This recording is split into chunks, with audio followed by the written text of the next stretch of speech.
अस्सलाम वालेकुम रहमतुल्लाहि व बरकातहू।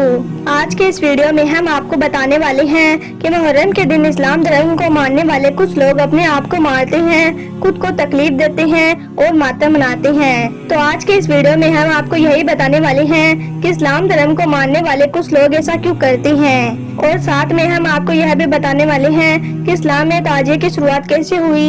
इसलिए आज का यह वीडियो आप सभी के लिए बहुत खास है, आप इसको आखिर तक जरूर देखें और मेहरबानी करके शेयर भी कर दें ताकि और भी लोगों के पास यह वीडियो पहुंच जाए।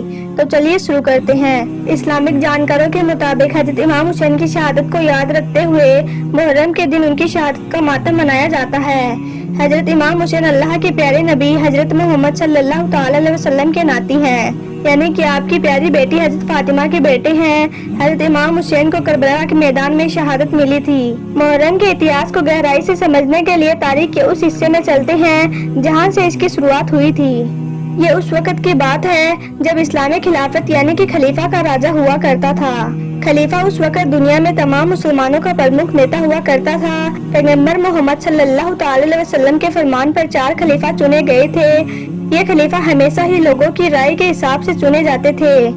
खिलाफत के तकरीबन 50 साल बाद इस्लामी दुनिया में घोर अत्याचार का दौर आ गया था, क्योंकि उस वक्त सीरिया के गवर्नर यजीद धोखे से अपने आप को खलीफा घोषित कर दिया था, जो कि एक बहुत ही जालिम और बुरा इंसान था। उसका काम करने का तौर तरीका ठीक बादशाह जैसा था।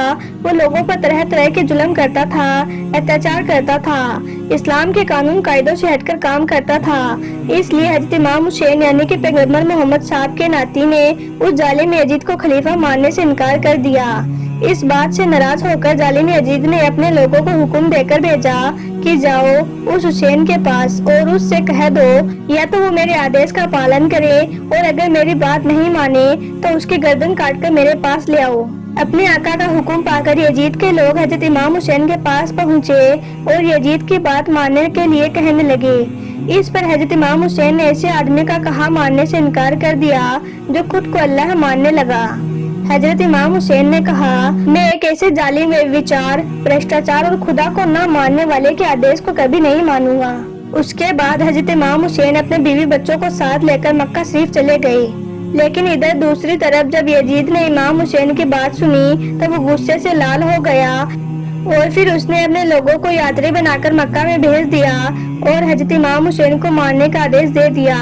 जब यह बात हजरत इमाम हुसैन को पता चली तो वो जैसे तैसे करके अपने परिवार के साथ ईरान की ओर रवाना हो गए, क्योंकि इमाम हुसैन खून खराबे से बचना चाहते थे। इसलिए फिर वो अपने बीवी बच्चों और कुछ साथियों के साथ ईरान के करबला में रहने लगे। लेकिन यजीद की फौज वहां भी पहुंच गई और जाकर उसने सबसे पहले पानी की फुरात नहर पर अपना कब्जा जमा लिया।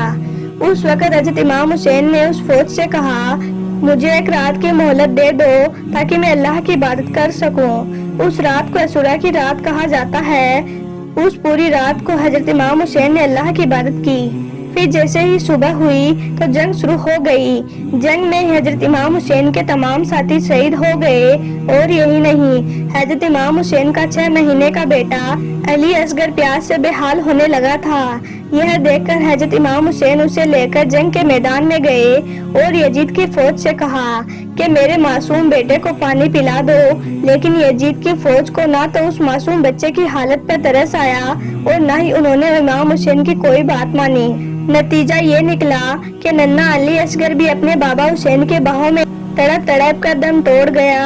आखिर में उस जालिम फौज ने हजरत इमाम हुसैन को भी शहीद कर दिया। इस तरह से इमाम हुसैन और उनके घर वालों ने इस्लाम और इस्लाम के असूलों के लिए अपने आप को कुर्बान कर दिया। यही वजह है कि खुदा के इस नेक बंदे की शहादत की याद में मुसलमान मुहर्रम के दिन मातम मनाते हैं। अब आपको बताते हैं कि मुहर्रम के महीने में ताजिए की शुरुआत कैसे हुई, इसके पीछे का क्या वाकया है। सन 1370 की बात है। उस वक्त भारत, पाकिस्तान, बांग्लादेश, अफगानिस्तान ये सब देश शामिल नहीं थे, यानी कि ये उस वक्त की बात है जब भारत एक विशाल देश हुआ करता था। उस वक्त भारत में तैमूर लंग नाम के एक राजा की हुकूमत हुआ करती थी। तैमूर लंग तुर्की का रहने वाला एक बादशाह था। उसको हजरत इमाम हुसैन से बहुत ज्यादा मोहब्बत थी। इसलिए जब भी मुहर्रम का महीना आता तो वो बादशाह रोजाए इमाम हुसैन की जियारत के लिए ईरान जरूर जाया करता था। यानी कि तैमूर लंग हर साल मुहर्रम के महीने में ईरान जरूर जाता था। لیکن ایک سال ایسا ہوا کہ تیمور لنگ سخت بیمار پڑ گیا اور وہ اتنا زیادہ بیمار ہو گیا کہ وہ اٹھ کر چلنے پھرنے کے لائق بھی نہ بچا۔ بڑے بڑے حکیموں طبیبوں نے اس کا خوب علاج کیا لیکن اس کی بیماری کا کچھ بھی علاج نہ ہو سکا۔ اس کے بعد جیسے ہی محرم کا مہینہ قریب آنے لگا تو تیمور لنگ حضرت امام حسین کی محبت سے بے چین ہونے لگا۔ وہ عراق جانے کے لیے تڑپنے لگا لیکن اس بار وہ اس حالت میں نہیں تھا کہ وہ روضہ امام حسین کی زیارت کے لیے عراق جا سکے، کیونکہ حکیموں اور طبیبوں نے بھی اس کو سفر کے لیے منع کر دیا تھا۔ یہ دیکھ کر تیمور لنگ اپنے بستر پر پڑا پریشان رہنے لگا۔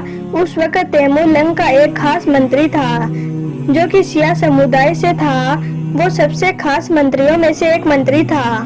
ایک دن بادشاہ تیمور لنگ نے اس کو اپنے پاس بلایا اور اپنی اس پریشانی کے بارے میں اس کو بتایا اور ساتھ ہی اس سے کہا کہ وہ کوئی ایسا راستہ نکالے کہ وہ کسی بھی طرح سے روضہ امام حسین کی زیارت کر سکے۔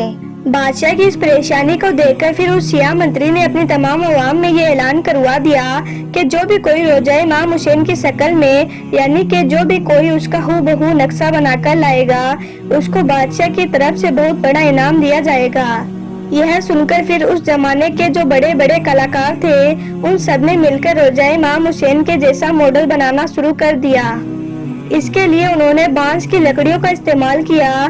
آخر انہوں نے بانس کی لکڑیوں کو جوڑ کر روضہ امام حسین کے جیسا نقشہ بنا دیا۔ پھر اس کو کھجور کے پتوں سے اور دوسری چیزوں سے سجایا گیا۔ آخر میں جب یہ ماڈل پوری طرح سے بن کر تیار ہو گیا تو پھر اس کو بادشاہ تیمور لنگ کے پاس پیش کیا گیا۔ روضہ امام حسین کا ماڈل دیکھ کر بادشاہ بہت خوش ہوا، اس لیے پھر بادشاہ نے ان کلاکاروں کو بہت سارا انعام دیا۔ ہم آپ کو بتا دیں کہ یہ بات سن 1370 کی ہے۔ اس دن پہلی بار یہ تاجیہ بن کر تیار ہوا تھا۔ جن تاجیوں کو آج ہم اور آپ دیکھتے ہیں ان کی شروعات اسی دن سے ہوئی ہے۔ اس کے بعد تیمور لنگ کے اس تاجے کی چرچا دور دور تک ہونے لگی اور یہی نہیں، رشیا اور چائنا کے کئی حصوں میں بھی یہ بات پھیل گئی۔ اس کے بعد جن لوگوں کو حضرت امام حسین سے محبت تھی وہ سب لوگ اس تاجے کی زیارت کے لیے آنے لگے۔ اب ہر سال تیمور لنگ کو خوش کرنے کے لیے طرح طرح کے تاجے بنائے جانے لگے، مگر ہم آپ کو بتا دیں کہ تیمور لنگ کا یہ کام زیادہ دنوں تک نہیں چل سکا، کیونکہ ایک دن اچانک بادشاہ کی موت ہو گئی۔ لیکن تب تک تاجیہ بنانے کا یہ رواج پورے بھارت میں ہی نہیں بلکہ دنیا میں کئی اور حصوں میں بھی پھیل چکا تھا۔ اس کے بعد دھیرے دھیرے بھارت کا بٹوارا ہونے لگا۔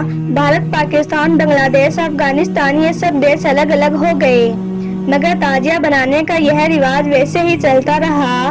یہی وجہ ہے کہ ان دیشوں میں آج بھی محرم کے مہینے میں تاجیہ بڑی دھوم دھام کے ساتھ میں نکالا جاتا ہے۔ ہم آپ کو بتا دیں کہ تاجیہ نکالنے کا یہ رواج بھارت سے ہی شروع ہوا تھا، اس لیے آج بھی یہ رواج بھارت کے آس پاس میں ہی پھیلا ہوا ہے، یعنی کہ انہی دیشوں میں صرف یہ تاجیہ نکالا جاتا ہے۔ اس کے علاوہ سعودی عرب سمیت کسی بھی اسلامی دیش میں یہ تاجیہ نہیں نکالا جاتا ہے۔ امید کرتی ہوں کہ آج کی ہماری یہ جانکاری آپ کو پسند آئی ہوگی۔ اگر آپ کو آج کا یہ ویڈیو اچھا لگا ہو تو اسے دل سے ایک لائک کر دیں اور مہربانی کر کے شیئر بھی کر دیں تاکہ اور بھی لوگوں کے پاس یہ ویڈیو پہنچ جائے۔ تو چلیے ملتے ہیں کل ایک نئے ویڈیو کے ساتھ۔ خدا حافظ۔